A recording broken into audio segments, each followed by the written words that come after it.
படுப்பவர் இல்லாமல் செய்து பயிற்சி நிறுத்திய துடுப்புமிக்க செயல் வீரர் துடிப்பாய் இருந்து செயல்பட்டு வந்து கொண்டிருக்கின்ற சேவையை செய்து கொண்டிருக்கின்ற மாபெரும் மருத்துவருக்கு நாம் மனதார நன்றி மலர்களை காணிக்கையாக்குவோம். அவர் தன் பட்டறிவையும் சொன்னார், எடுத்துக்காட்டுக்கும் சொன்னார்.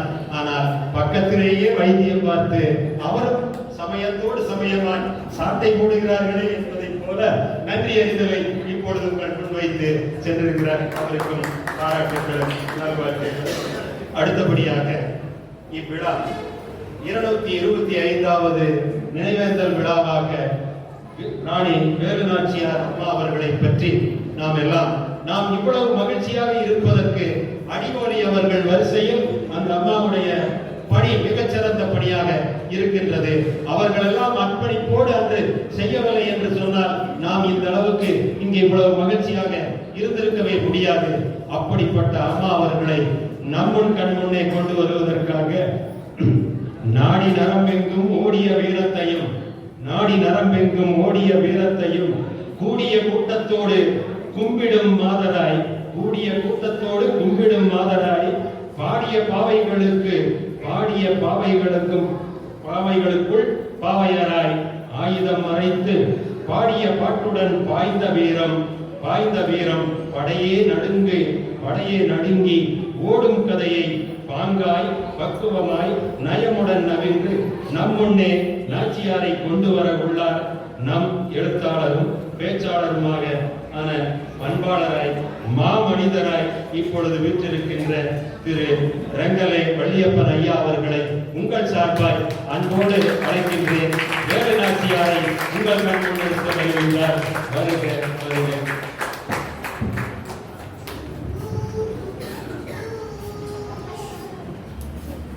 அகர முதல எழுத்தெல்லாம் ஆதி பகவன் முதற்றே உலகு. அறிவு சான்ற இந்த உலக தமிழ் நெறி கழகத்தினுடைய அரங்கத்திலே அமர்ந்திருக்கக்கூடிய ஆண்டோர்களே, சான்றோர்களே, அறிஞர் பெருமக்களே, குழந்தை செல்வங்களே, இந்த குழந்தை செல்வங்கள் எல்லாம் இங்கே வருவதற்கு காரணமாக இந்த கோவை மாவட்டத்தினுடைய முதன்மை கல்வி அலுவலர் அவர்களே, எனது அன்பு தாயார் அவர்களே, உலக தமிழ் நெறி கழகத்துக்காக தனது உடல், பொருள், உயிர் அனைத்தையும் அர்ப்பணித்துக் கொண்டிருக்கக்கூடிய ஐயா சிவலிங்கனார் அவர்களே, உங்கள் அனைவரையும் வணங்கி மகிழ்கிறேன்.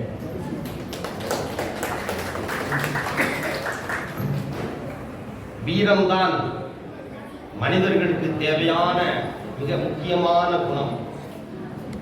அந்த குணம் இருந்தால் அனைத்து சிறந்த குணங்களும் தானாகவே வந்து அமையும் என்பதை மக்களுக்கு உணர்த்திய மாவீரம் செறிந்த மங்கையாக நான் வீரத்தாய் வேலு நாச்சியாரை பார்க்கிறேன்.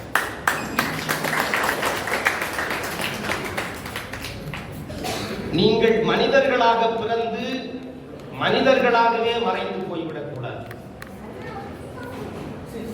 நீங்கள் மகத்தான தலைவர்களாக மலர வேண்டும். உங்கள் ஒவ்வொருவருக்குள்ளும் ஒரு தலைவன் இருக்கிறான். நாட்டை ஆள்பவன் மட்டும் தலைவன் இல்லை, மனத்தை ஆள்பவன் தான் தலைவன் என்பதை இழந்த நாட்டை மீட்பதற்காக 8 ஆண்டுகள் மறைந்திருந்து பயிற்சி எடுத்து வெள்ளையனை வீழ்த்தி முடிசூடிய வேலு நாச்சியாருடைய வரலாற்றை படித்த போது நான் உணர்ந்தேன். கிட்டூர் ராணிக்கு 45 ஆண்டுகளுக்கு முன்னதாக, ஜான்சி ராணிக்கு 77 ஆண்டுகளுக்கு முன்னதாக வெள்ளையனை எதிர்த்து வீர வரலாறு படைத்த மங்கை வேலு நாச்சியார். கிட்டூர் ராணியும் ஜான்சி ராணியும் எதற்காக வெள்ளையனை எதிர்த்தார்கள்? தங்களது வாரிசு உரிமை மறுக்கப்பட்டதற்காக எதிர்த்தார்கள். ஆனால் வேலு நாச்சியார் எதற்காக வெள்ளையனை எதிர்த்தார் என்று நாம் சிந்தித்து பார்க்க வேண்டும். தனது கணவனை கொன்றவர்களை பழி தீர்ப்பதற்காக இழந்த சிவகங்கை சீமையை மீட்பதற்காக வேலு நாச்சியார் வெள்ளையனை எதிர்த்து போரிட்டார். இந்திய சுதந்திர போராட்ட வரலாற்றில் இழந்த நாட்டை மீட்டு முடிசூட்டிக் கொண்ட முதல் பெண்மணி வீரத்தாய் வேலு நாச்சியார்.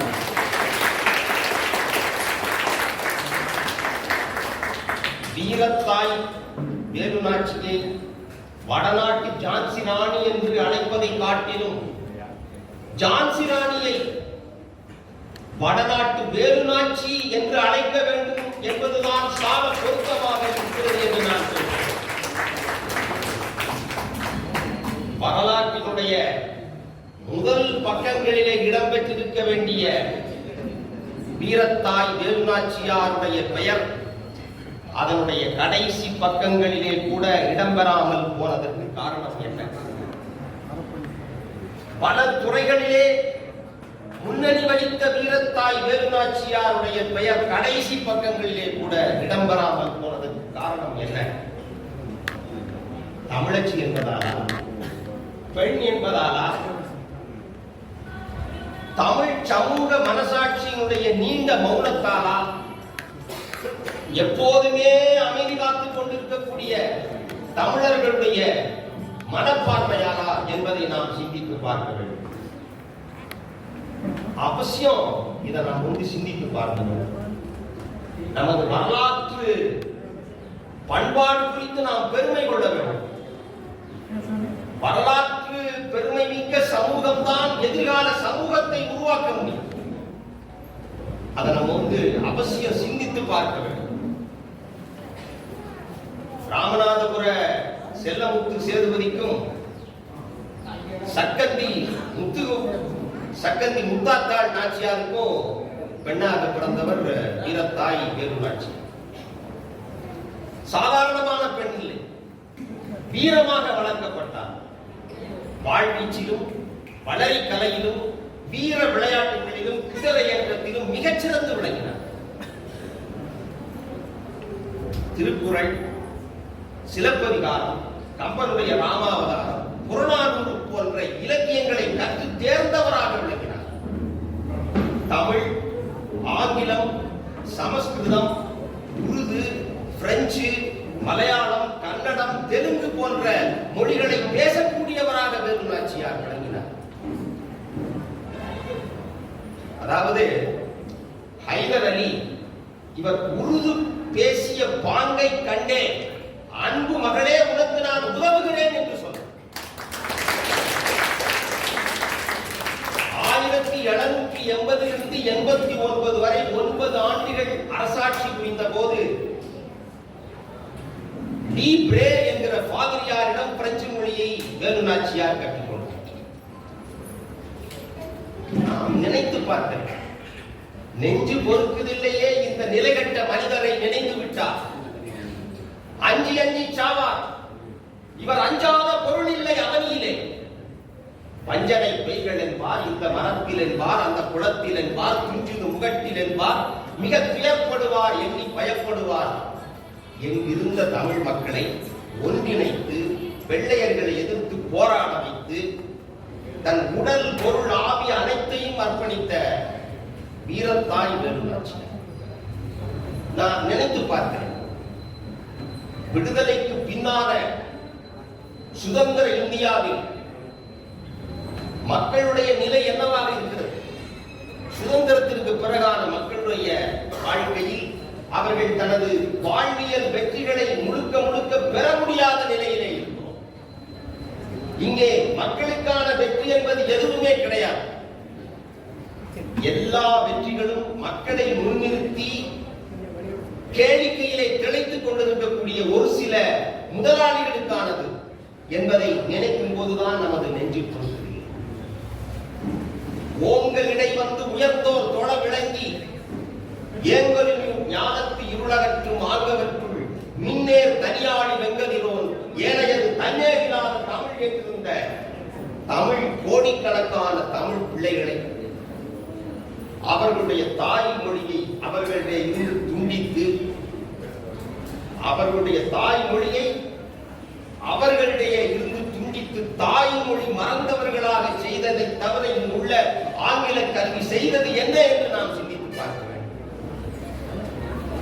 வாழ்வியல் ஆதாரங்களை துறந்துவிட்டு வாழ்வை எவ்வாறு மீட்டெடுக்க போகிறோம் என்றுதான் தெரியவில்லை.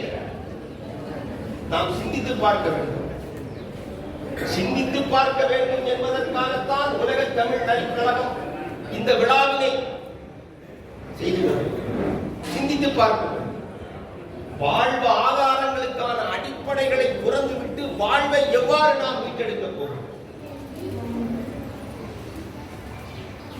அதாவது 1763 லார்ட் டீகார்டு வந்து சிவகங்கையில வந்து நார்த்தங்காய்களும் எலுமிச்சங்களும் ஆரஞ்சு பழங்களும் அதிகமாக விளைவதை பார்த்தார். லார்ட் டீகார்டு 1763 உடனே அவன் என்ன பண்ணா, முத்துவடுகநாதரை கப்பம் கட்ட சொன்னான். அவர் கப்பம் கட்ட மறுத்தார். முடியாதுன்னு சொல்லிட்டார். கப்பம் கட்ட முடியாது அப்படின்ட்டு. அப்புறம் கொலை மிரட்டல் விடுத்து பார்த்தார். முத்துவடுகநாதருக்கு கொலை மிரட்டல் விடுத்து பார்த்தார். அதற்கு அவர் மசிந்து போகவில்லை. அப்புறம் போர் தொடுத்தார். அந்த போரை மருதுபாண்டியர்களுடைய ஆற்றல் மிக்க திறத்தாலும் அமைச்சராக விளங்கிய தாண்டவராய பிள்ளையினுடைய வலிமை மிக்க ஒரு அறிவாலும் அவர் எதிர்கொண்டார். பயந்து போய் விட்டுட்டான்.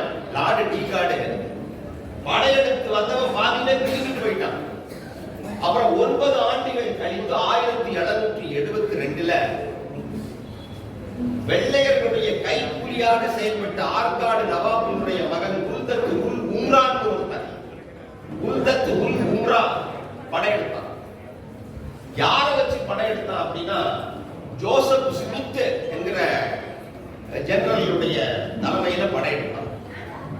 இன்னொரு பக்கத்து ஆப்ரஹாம் பான்கோ படையெடுத்து வந்தான். படையெடுத்து வந்தா அவங்களால நெருங்க முடியல.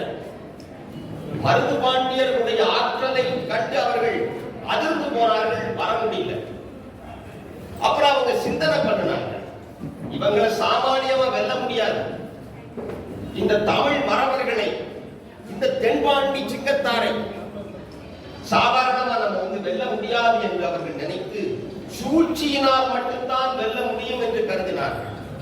உடனே என்ன பண்ணாங்க, சமாதானத்துக்கு போயிடலாம் அப்படின்னு அழைப்பு விட்டார். இந்த தாண்டவராய பிள்ளையை பத்தி நம்ம நிறைய பேசணும். மிகச்சிறந்த மனிதர். அவர் போல ஒரு அமைச்சரை பார்க்க முடியாது. அவருக்கு மிகப்பெரிய நீண்ட வரலாறு உண்டு. மொக்க பழனிசாமி சேர்வைன்னு ஒருத்தர் இருந்தார்.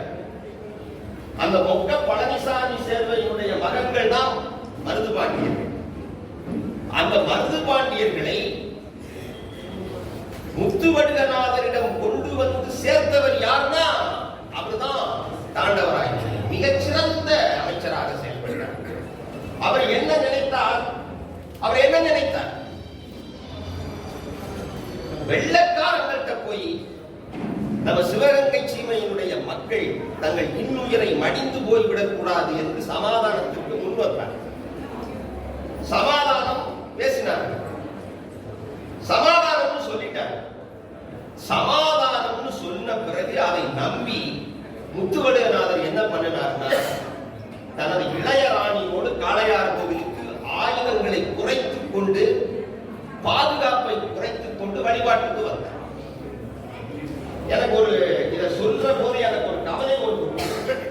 என்ன கவலை அப்படின்னா, வேலு நாச்சியார் போல ஒரு பத்தினி பெண்ணை மணந்து கொண்ட முத்துவடுகநாதர் ஏன் ஒரு இளையராணியை திருமணம் செய்து கொண்டார்?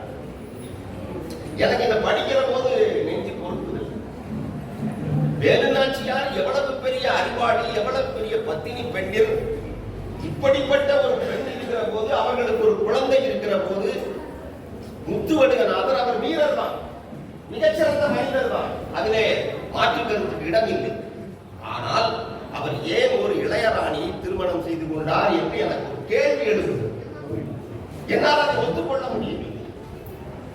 அந்த இளையராணியோடு காளையார் கோவிலுக்கு வழிபாட்டுக்கு வருகிறார். சமாதானம் ஆகிவிட்டது என்ற நம்பிக்கையோடு வருகிறார். அந்த நேரத்தில் வழிபாடு முடித்து அவர்கள் திரும்புகிற போது அவரோடு போரிடுகிறார். அவர்களது முத்துவடுகநாதருடைய 2 கால்களையும் அவர்கள் வெட்டிவிட்டார். கால் இல்லாமல் அந்த 2 வாள்களையும் வைத்துக் கொண்டு கையாலேயே வீரமகன் போரிடுகிறார்.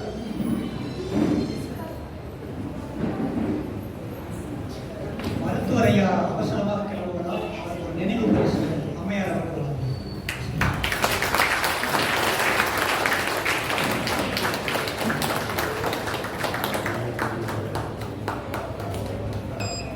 கோவை மாவட்ட முதன்மை கல்வி அலுவலர்கள் அவர்கள் வழங்குகிறார். மருத்துவர் வழங்குகிறார்.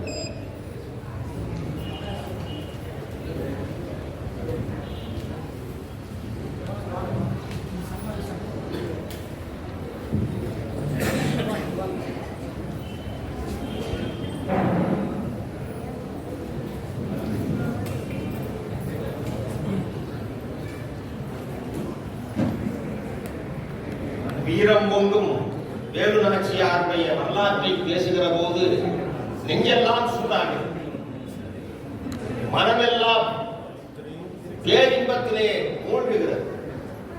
அவரது வரலாறு மிகப்பெரிய வரலாறு. முத்துவடுகநாதர் என்ன பண்றாங்க அப்படின்னா, அவரது 2 கால்களையும் வாங்கி கைகளையும் வாங்கி விடுகிறார்கள். பிறகு பார்ப்போர் என்ன செய்யறான், அவரை சுட்டுக் கொன்று விடுகிறார். இளையராணியையும் சுட்டுக் கொன்று விடுகிறார்.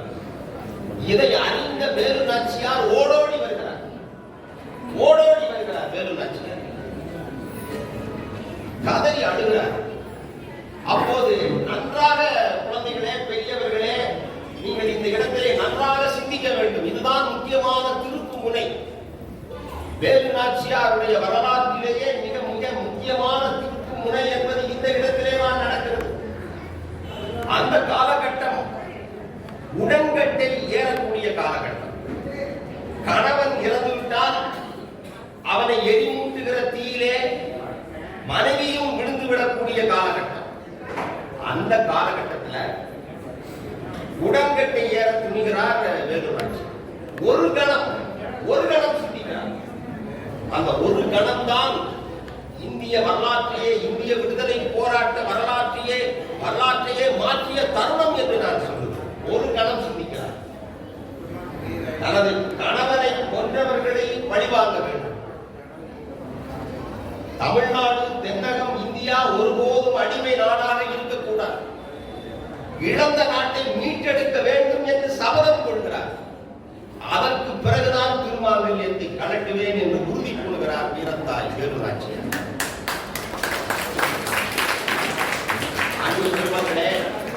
இந்த நேரத்திலே தான் தாண்டவராயன் பிள்ளை அறிவோடு செயல்படுகிறார். வேலு நாச்சியாரை தனியே விட்டுவிட்டால் வெள்ளைக்காரர்கள் அவரை சூறையாடி விடுவார்கள் என்று முடிவெடுத்து தாண்டவராயன் பிள்ளையும் மருதுபாண்டியரும் அவரை திண்டுக்கல்லுக்கு பத்திரமாக கூட்டிச் செல்கிறார். அப்போது திண்டுக்கல் ஹைதர் அலியினுடைய கட்டுப்பாட்டிலே இருந்தது. திண்டுக்கல்லில் விருப்பாச்சி பாளையத்தை கோபால நாயக்கர் அவருடைய கட்டுப்பாட்டிலே இருந்தது. விருப்பாச்சி, அந்த விருப்பாச்சி பாளையத்தினுடைய தலைவராக கோபால நாயக்கர் திகழ்கிறார். கோபால நாயக்கரை பற்றி நாம் நிறைய பேச வேண்டும். அவர் இந்திய விடுதலை போராட்ட வரலாற்றின் மிகச்சிறந்த சாதனையாளர், வெற்றி வீரர். அவரை பற்றி தனியாகவே ஒரு முறை நாம் பேச வேண்டும். தென்னகத்திலே இருக்கக்கூடிய பாளையக்காரர்களை எல்லாம் ஒன்றிணைத்த பெருமகனார்.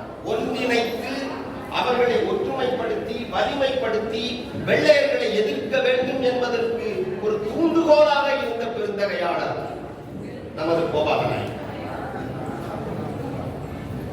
மருதுபாண்டியரும் தாண்டவராயன் பிள்ளையும் வேலு நாச்சியையும் அவங்களுடைய குழந்தை வெள்ளச்சி நாச்சியாரையும் பத்திரமா கூட்டிட்டு போறாங்க.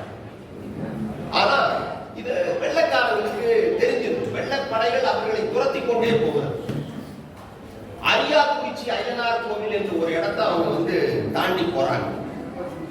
அது வரைக்கும் வெள்ளைக்காரங்களுடைய குதிரைப்பட அவங்க துரத்திக்கிட்டே போகும். அந்த அரியாக்குறிச்சி ஐயனார் கோயிலை தாண்டி போயிட்டாங்க. அந்த இடத்துல வெள்ளைக்காரங்க அவங்கள தொடர முடியல. எங்க போனாங்கன்னு தெரியல. எங்க போனாங்கன்னு தெரியல. அந்த அரியாக்குறிச்சி ஐயனார் கோவில் வாசல்ல ஒரு பெண்மணி நின்று கொண்டிருந்தார். அந்த பெண்ணை போய் கேட்கிறார்கள். போனாங்களே, எங்க போனாங்க, எந்த வழியில் போனாங்கன்னு கேட்கிறாங்க.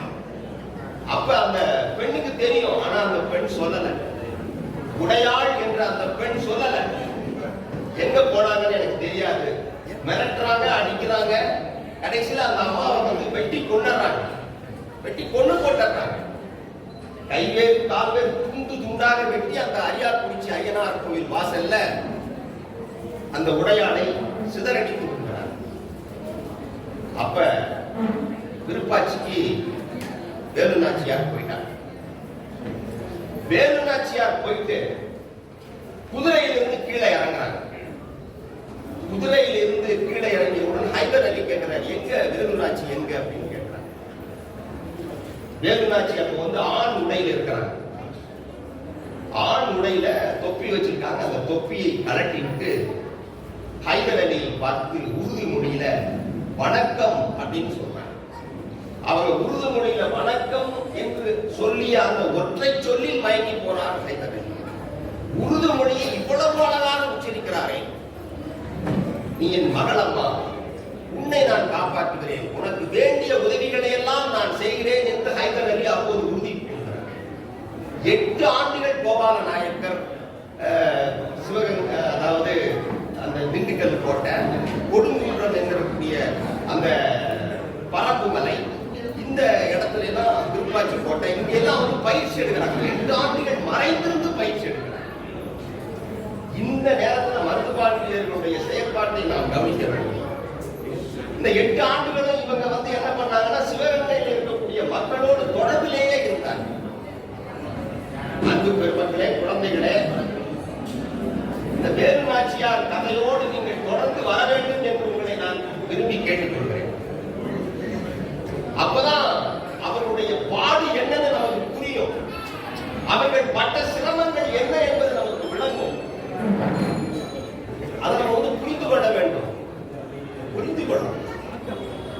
அப்ப 8 ஆண்டுகள் பயிற்சி எடுக்கிறார். இந்த வளரி என்பது தென்னாட்டுக்கு மட்டுமே தெரிந்த ஒரு போர்படை கருவி.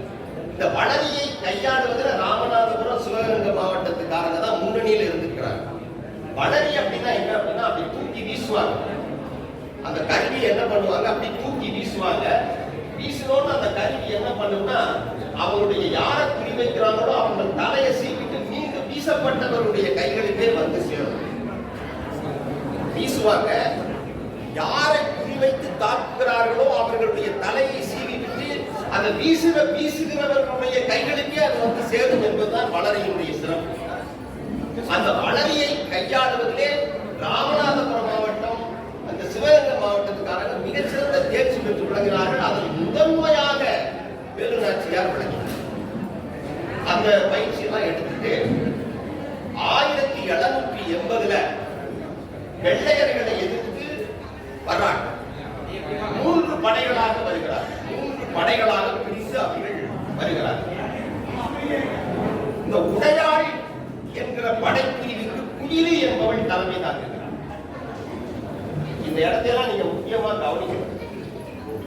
வரலாற்றில் விட்டு போன பகுதிகள், வரலாற்றில் மறைக்கப்பட்ட பகுதிகள், வரலாற்றில் சிதைக்கப்பட்ட பகுதிகள், இந்த குழந்தைங்க தமிழர்கள் தெரிந்து கொள்ளக்கூடாது என்பதற்காக மறுக்கப்பட்ட பகுதிகள். இந்த பகுதிகள் குயிலியை தெரிந்து கொள்ள வேண்டும்.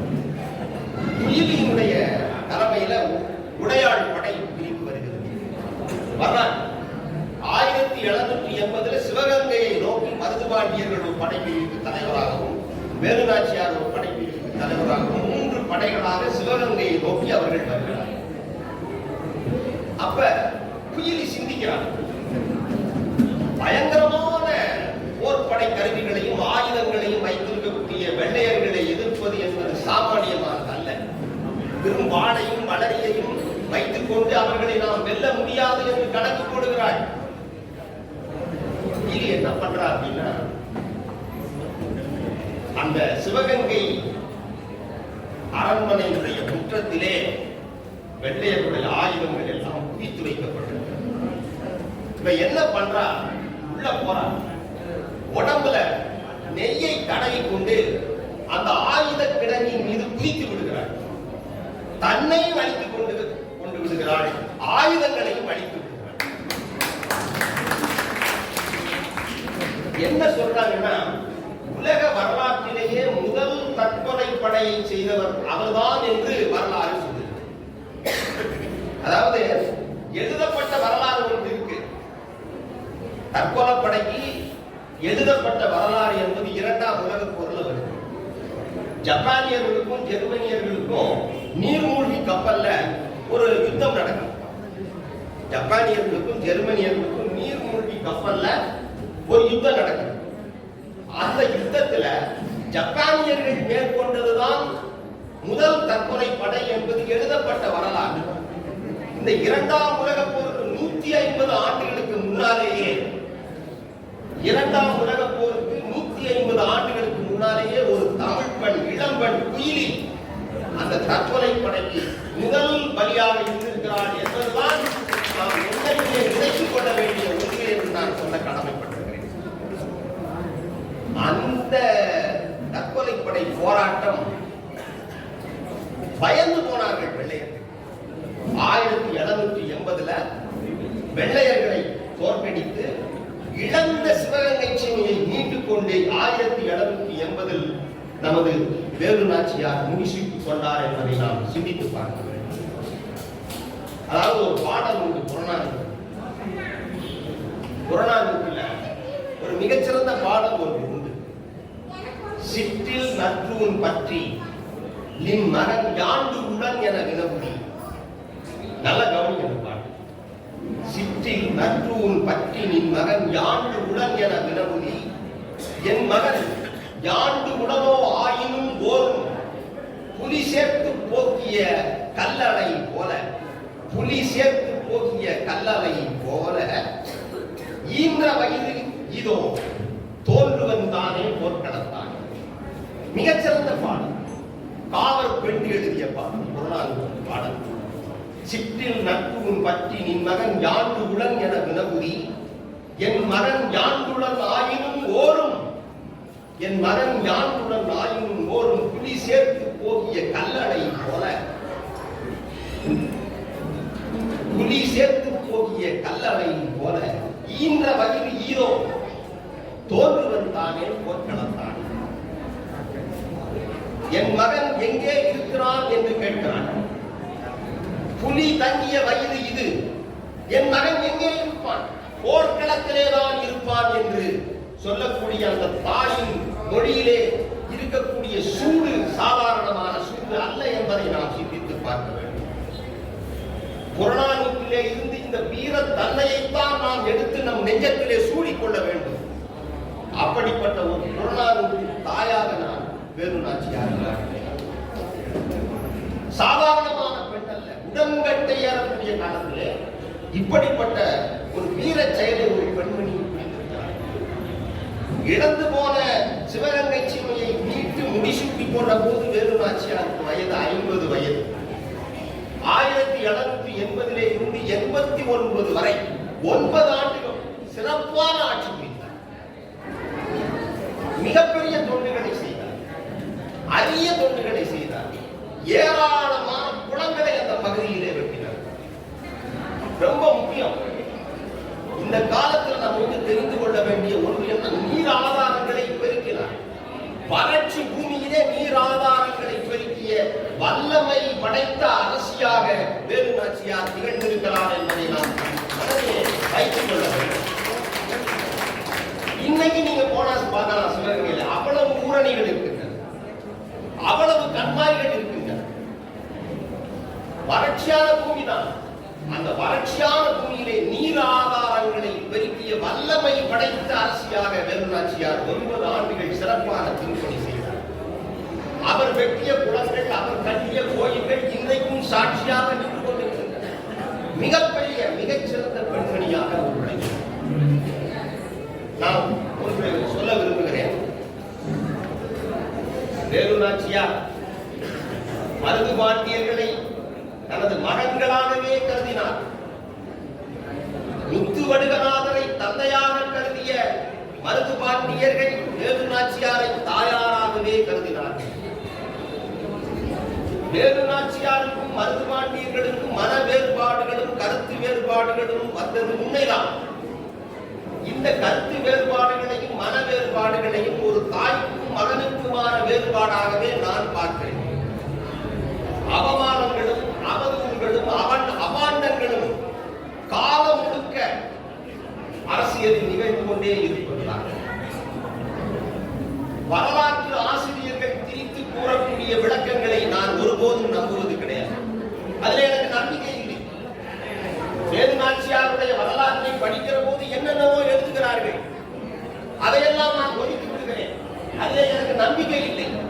வரலாற்று ஆசிரியர்கள் திரித்து விளக்குவதை நான் நம்புவதில்லை. எனது மனசாட்சி அந்த வரலாற்றை படிக்கிற போது என்ன சொல்லுகிறதோ அதைத்தான் நான் நம்புகிறேன். தயவு செய்து ஆய்வுள்ளவர்கள் மூச்சுகளெல்லாம் இருந்தால் கொஞ்சம் விழா நிகழ்ச்சி நடத்தி சிறப்பாக இருக்கும். தயவு செய்து உங்களுடைய ஒத்துழைப்பை நான் வேண்டுகிறேன். நம்ம இந்த விழா உங்களுக்கு அறிவுறுத்தக்கூடிய ஒரே ஒரு விஷயம் என்ன அப்படின்னா, ஒரே ஒரு கருத்து என்ன அப்படின்னா, வரலாற்றில் வேலு நாச்சியாருடைய வரலாறு மறைக்கப்பட்டிருக்கிறது. ஜான்சி ராணியை நம்ம படிக்கணும், கிட்டூர் ராணியை படிக்கணும். இதையெல்லாம் கிட்டூர் ராணிக்கு 45 ஆண்டுக்கு முன்னால, ஜான்சி ராணிக்கு 77 ஆண்டுகளுக்கு முன்னால போரிட்ட ஒரு பெண்மணி யாருக்குமே தெரியல. நான் எத்தனையோ பேசி பார்த்தேன், கேட்டு பார்த்தேன். வேலு நாச்சியார் விழா நடக்கிறது என்று சொல்லும் போது கூட அவர்களுக்கு வேலு நாச்சியை பற்றி ஒன்றுமே தெரியவில்லை. படித்தவர்களிடம் நான் பேசி பார்த்தேன், தெரியவில்லை. வரலாறு நமக்கு எதற்கு என்று கேட்கிறார்கள். எதுக்கு வரலாறு? ஏன் வரலாறு படிக்கணும்? அதை தெரிஞ்சுக்கிட்டு என்னாக போகுது அப்படின்னு கேட்கிறாங்க. வரலாற்று பெருமை மிக்க ஒரு சமூகத்தால் தான் மிகச்சிறந்த எதிர்கால வரலாற்றை உருவாக்க முடியும் என்பதை நாம் நமது மனதிலே வைத்துக் கொள்ள வேண்டும்.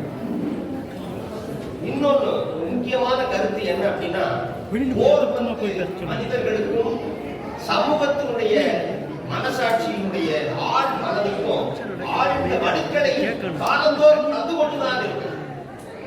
போரை ஒரு அடுத்த கட்டத்தை நோக்கி முன்னேறுகிற ஒரு மனித சமூகம் போரை ஒருபோதும் கொண்டாடக்கூடாது. போரை ஒருபோதும் கொண்டாடக்கூடாது. இந்த போரால் இந்த மனித குலம் பட்டிருக்கக்கூடிய பாடுகள் கொஞ்ச நஞ்சம் அல்ல. அதை நாம் ஒருபோதும் கொண்டாடக்கூடாது. அதை நாம் கைவிட, போர் என்பது கைவிடப்பட வேண்டிய ஒன்று என்பதை நாடு பிடிக்க வந்தவர்களும் நாட்டை காப்பாற்ற தவித்தவர்களுக்குமான வாழ்க்கை நமக்கு காலந்தோறும் சொல்லிக் கொண்டே இருக்கிறது. இந்த நேரத்திலே நான் என்ன செய்யணும் அப்படின்னா, யாரோடும் பகை கொள்ளலன் என்றவின் போர் ஒடுங்கும் புகழ் ஒடுங்காது என்ற கம்பனுடைய வாக்கை நெஞ்சிலே கொள்ள வேண்டும். வீரத்தாய் வேலு நாச்சியாருடைய அந்த புகழை எடுத்து நாம் நெஞ்சத்திலே சூடிக்கொள்ள வேண்டும்.